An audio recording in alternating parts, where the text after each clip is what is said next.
Wow! Dami! Para sa amin dalawa lang to? Oo, ubusin niyo yan.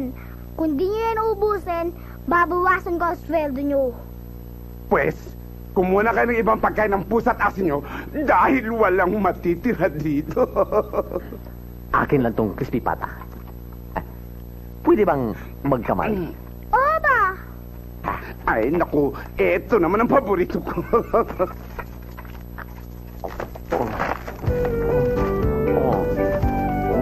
Matagal na akong di nakakakain ng lechon.